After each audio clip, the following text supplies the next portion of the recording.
Welcome back to the Ripley Recall, a 40-minute podcast shared every week right here from beautiful Camp Ripley in central Minnesota. I'm your host, Mr. Tony Housey, U.S. Army retired. This podcast will focus on the people, the mission, and the innovations that make up the citizen soldiers and airmen here in Minnesota. You can log in through the link in the description for the latest events and activities of Camp Ripley and the Minnesota National Guard. And today with me is ATF Firearms Coordinator, Mr. Pete Vukovic. Hello. So, for a little bit of our listening audience and whatnot, why don't you tell me about yourself? I'm Pete Vukovic. I'm a special agent with the Bureau of Alcohol, Tobacco, Firearms, and Explosives. I have been a special agent with them for 21 years. In my time frame as an agent, I have been stationed in Chicago and in St. Paul, currently in St. Paul. For the vast majority of my career, I was a field agent working high-value gang targets, drug conspiracies, home invasion cases, and conducting undercover operations both in Chicago and St. Paul. In the last 5 or 6 years, I've been a use of force instructor for our field division. Specifically, the last 4 years, I've been the firearms instructor coordinator, where me and my partner, we cover all use of force topics for 4 states: Wisconsin, Minnesota, North and South Dakota. Okay. And how are you liking Minnesota now that you're up here? Well, I've been up here for 15 years, so it's nice living. Well, there you go. So. So you work directly with Camp Ripley as far as getting the opportunity to come up here and train. How has that gone for you? It has gone good. Part of my job is to find training locations so we can run our training, and we're always looking for new training locations in firing ranges and such forth, because the agents get stagnant looking at the same floor plan, same houses, same places. And this year and last year, we've been coming up to Ripley and doing 4 training days every summer almost. So the experience has been very positive. The facilities give us a lot more than what we can get down in the cities or in Wisconsin or in the Dakotas. Are there other training areas that you typically go to or local? There are some local ones that we utilize in the cities and in the outlying offices we do. The only one that is comparatively close is it's been a long time since we've been there, is Ellsworth Air Force Base out in Rapid City. We've used that. They have a nice mount location and all that, so we've used that in the past. Okay. Yeah, a lot of times we get comments about why organizations from out of state or things like that on the military side or law enforcement from International Falls has to come all the way to Camp Ripley for training. And, what's been the benefit for your organization coming here? The big benefit is the facilities. You guys have, I want to say, over 25 to 30 different building types, and we can tailor our training towards that. And the buildings that you have, plus the ability to drive around and the agents to get in cars, allows us to replicate real-world operations that we do. Okay, and do you all utilize like our billeting and things like that as well? Or? No, a lot of agents that are stationed in the Twin Cities will drive up the morning and go home the afternoon, so it's a long day for them. The out-of-state people will usually stay in local hotels and all that in the Little Falls area or St. Cloud. Okay. What do you see on the horizon? What are some of the things that Ripley can provide for you that you'd like to branch out your training a little bit on? The last couple years we've just been doing residential, the buildings out here in the residential area. Next year, we know, because of recent media attention, we're going to be doing a lot of active shooter stuff. So we'll probably go to the CATAF B and utilize the school, the hotel there, and do some active shooter training. In past, we've used the medical center here, the simulation lab, and used them a lot. The agents got to learn how to do basic first aid and basic TCCC methods, so they can replicate that in the field. Yeah, it's not just the ketchup and the Band-Aids anymore, is it? It's No. The sim lab is incredible. There's blood, there's noise, there's all that, and they get to work on a mannequin that moves and it replicates human body functions. Yeah, I was very much impressed with that. Just the different types of opportunities that they give you, to do actual almost realistic IVs and things like that. And Yeah, I'm currently a medic on our special response team, our SWAT team, and so I've used those in the past with our SWAT team and all that stuff, and it was the benefit that we got as medics on our SWAT team. It was needed to the agents experience that as well. The sim lab replicates a lot of real world injuries, and that training that they get have been applied in the real world. In recent years, we've had I want to say in the last 4 years, we've had 3 agents shot, a couple really criticals, and the training that the agents get, they can apply to that situation. Okay, how many different, I guess I want to say job types or whatnot, how many different types of agents do you have out here? So there's one career field, it's called a special agent. It's an 1811 series on the government side. And in the field division, we have roughly like 43. And our field division covers Wisconsin, half of Wisconsin, Minnesota, North and South Dakota. There's also industry operations investigators. And they, what they do, they're 1801s on the government series. And they inspect gun dealers, explosive bunkers, manufacturers, and look for regulation issues that those branches have. And then there's a support staff where we have a very strong intel component, where we have intelligence research specialists that support the agents in the field and the IOIs as well. Okay. Anything with like K9 or? We do. So within the agent field, there are a bunch of different little specialties, and most of them are additional duties, but there are some that are full-time specialties. We have certified explosive specialists that deal with an explosive. We have ATF bomb techs, which are basically EOD folks. And then we have certified fire investigators that deal with fire scenes and crimes relating to fire scenes. And then we have SEEK handlers, which are explosive and arson canines that and gun canines that they go out and they search crime scenes. And then we have special response team members, full-time SWAT team guys. There's full-time fire investigator guys. So there's a lot of little niches within ATF. And just like being a patrolman or in a police department, every day is different. And so one day you might be doing a gun crime, next day you might be doing arson. Okay. As far as the opportunity to train and whatnot, how frequent does your schedule allow that for? So the agents have to do 16 hours of mandatory tactical training every year. And the tactical training covers numerous different topics, from movement training within a building to vehicle assaults to use undercover and confidential informant rescues, and to active shooter training. So we do a lot of that with simunitions all over the place.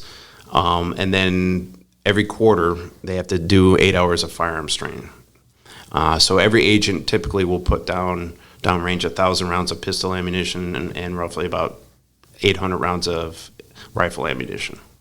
Okay. Yeah, I mean, it definitely seems like knowledge is the way to go with everything nowadays. It's the certifications, people being qualified to do their different types of jobs and things like that. It's very, very important. So, what other types of qualifications does a standard agent go through in order to be field ready, so to speak? So we have a recruitment process, usajobs.com. We do a couple times a year, we do an announcement. And for those that are interested in looking, I hate to say, you almost have to be on it once a week to look for the announcement and be consistent. And then you go through a hiring process, which involves an interview panel, a PT test, a background check, a physical, medical exam, and I mentioned security clearance. And then eventually you're given an offer. The process, in the last 21 years, I've seen it take, 6 months. I've seen up to 3 years. Okay. So it just depends on the flow of the government and how we're funded, I hate to say. Right now, I think it's pretty quick. It's just, I think we're getting a lot more applicants than we have time to interview and get it going and get class sizes. So it's just a matter of time. That's with all of our jobs. We kind of go through that same process. And then once you're hired you're told your location where you're going to go nationwide, and then you go down to our academy down in Glencoe, Georgia, just north of Jacksonville. And it's a 6.5 month academy. And then once you graduate that, you're ready for the field. You're put into the field doing cases. There's, going back the last 30, 40 years, there's been stories and true stories where agents have graduated on Friday and been doing undercover on the following Tuesday, involved in shootings on that day, within that week. So you are put right into the job and out there with a training agent doing what we do. Is there a lot of military or former military in the ATF now? Yes, there is. They do look at, they give a veteran preference a little bit on some job series and all that stuff. It does help in your interview panel and all that. I would say at least a quarter of us to a third of us have been in the military. I know. And is that because like the disciplines are the same, or the kind of the op tempo is the same? I think so. Yeah. And it's the same stress levels and stuff like that we're used to, and it's the camaraderie. It's very close to it. And so I know in our field division, at least in the Twin Cities, at least well over a third of us are veterans. We've served on active duty, all of us have. So, okay. What's I guess from the transition between the military to the ATF, what's been kind of the benefit for you on that? What's well, I served in the 90s, and then I got out in 98, and I was a police officer right after that. And so it was, the disciplines are the same. Having that to be a go-getter and all that stuff was the same, and then it was a pretty smooth transition because you're used to a lot of that, the command structure and a leadership chain and all that type of stuff. Okay. And for people looking for the ATF as far as a career, the USA Jobs is where to go? USAjobs.com, and you can go to our ATF.gov website too, and they'll have links as well. Okay. What's next for you as far as your career? What are you shooting for? Well, I am like 65 days away for eligibility for retirement. So we'll see where it goes after that. We'll take it month by month. Okay, perfect. Well, we're going to take a quick break to allow our sponsors, the Army National Guard, to talk about recruiting, and then we'll be right back with this latest episode of Ripley Recall.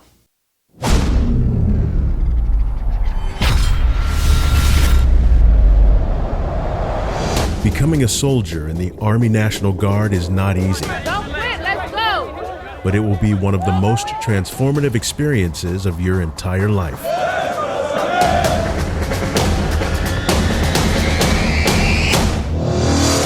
It all starts with Basic Combat Training, or BCT. Over the course of 10 weeks, you will learn to overcome any challenge placed before you. The transition from civilian to soldier will transform you both physically and mentally, and will be an experience that you will remember for the rest of your life. Welcome to the U.S. Army, the world's greatest fighting force. The U.S. Army has 4 sites for BCT: Fort Benning, Fort Jackson, Fort Sill, and Fort Leonard Wood. As a National Guard soldier, you will train alongside active duty and reserve component soldiers alike. And together with your battle buddies, you will learn the Army's stringent combat standards.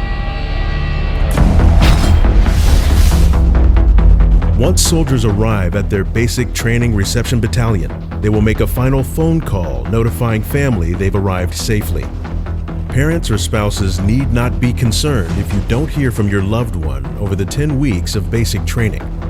Family should know that soldiers will be in good hands. You can be assured that your soldiers receiving the best training and care the Army has to offer. Males and females will train together but are housed separately.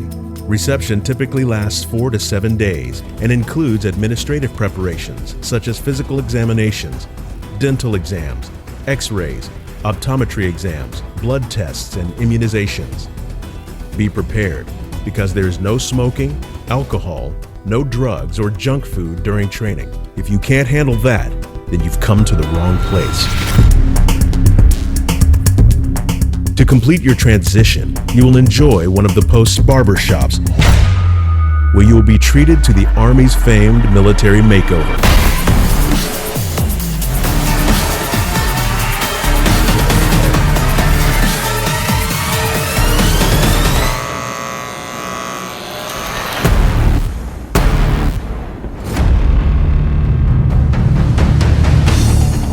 At last, you will be issued your Army combat uniform.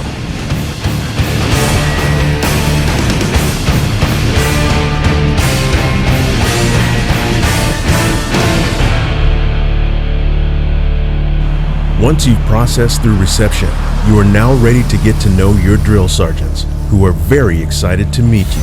Go! Get off the bus! What are you waiting on? Go! Go! Get off!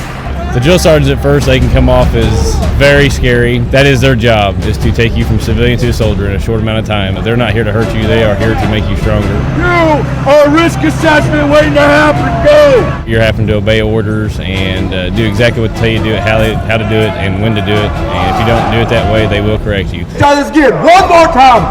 What am I? Drill Sergeant. There you go. Wake up! Yes, Drill Sergeant.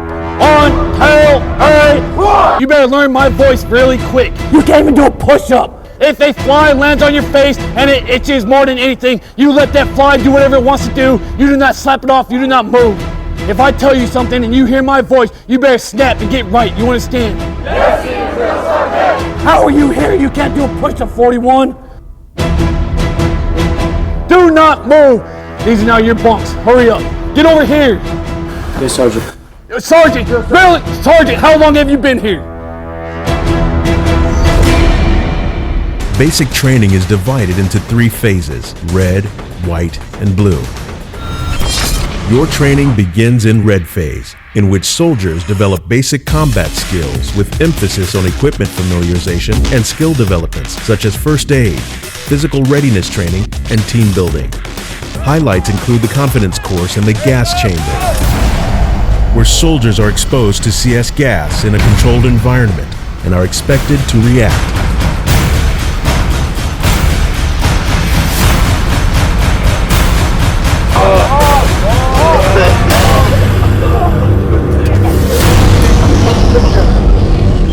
During weeks 4 through 6, white phase, soldiers begin honing their skills with basic rifle marksmanship.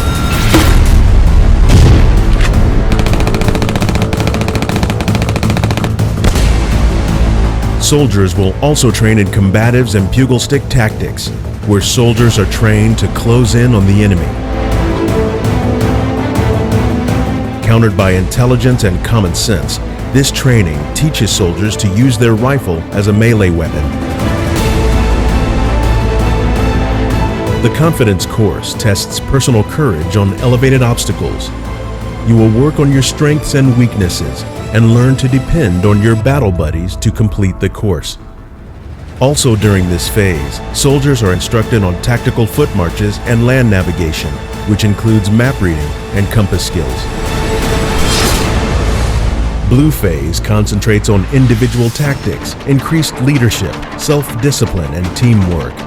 This phase is the culmination of everything learned throughout all BCT training phases.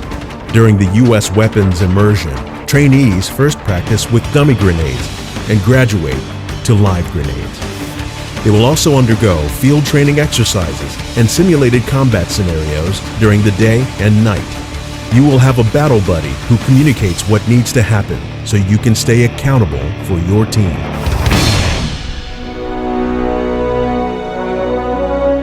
You've done it.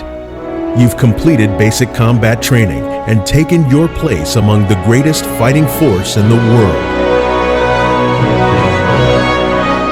You've passed the red, white, and blue phases and now proudly display those colors on your U.S. Army uniform.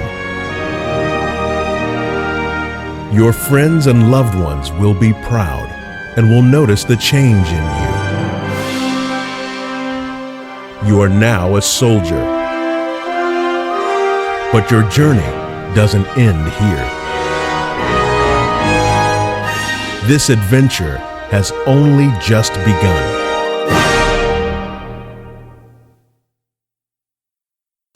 All right, welcome back to the Ripley Recall. I'm with Mr. Pete Vukovic of the ATF, and we are talking about some of their standard practices and their training here at Camp Ripley.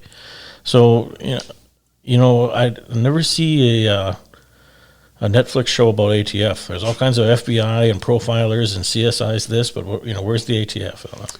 We're out there, but we're very quiet. We're a very small agency. There's only roughly 2,500 gun toters compared to like the FBI, which is like over 10,000. DEA's got like 5,000.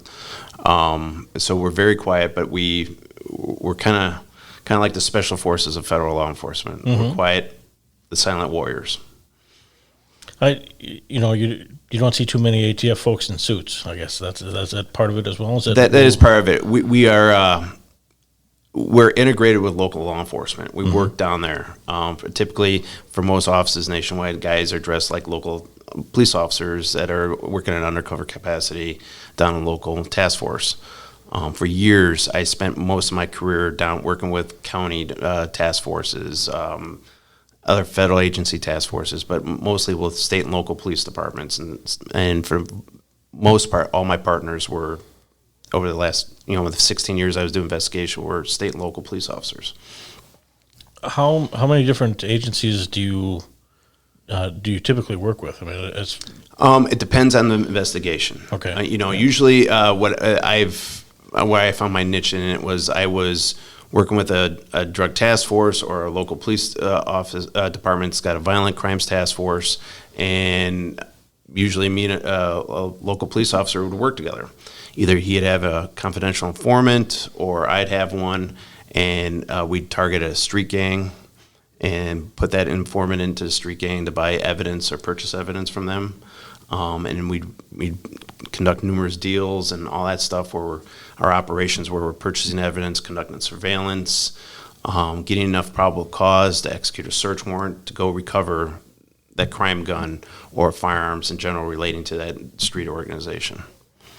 Is there an accelerated level of danger at the ATF level? There isn't natural in all law enforcement.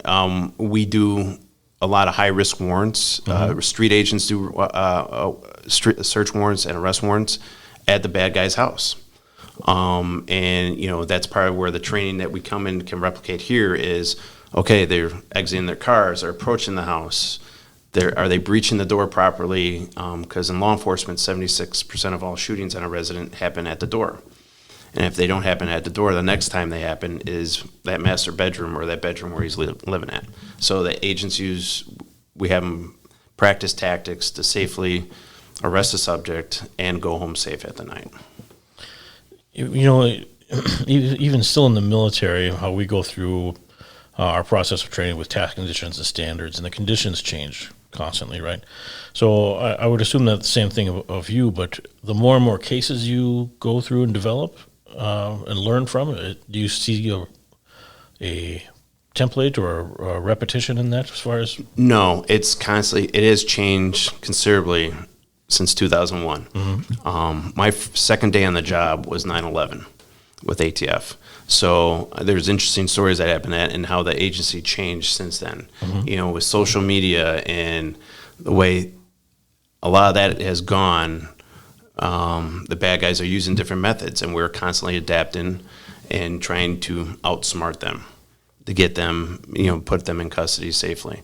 And over the years, our tactics have changed, our equipment has changed, the way we deploy has drastically changed, just like the military has over the last 20 years. Okay.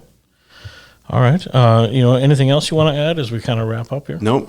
We appreciate you allowing Camp Ripley to allow us to use their facilities, and it's a great place for us to allow to do realistic training. Well, thank you. Yeah, and we're happy to have you here. It's nice to see a little bit different color than green every once in a while. So. No problem. Thank you. Thank you. And that'll wrap up this episode of the Ripley Recall. Again, I'm Mr. Anthony Housey, U.S. Army retired, and you can find us on Spotify and Amazon and your favorite hotspots for podcasts.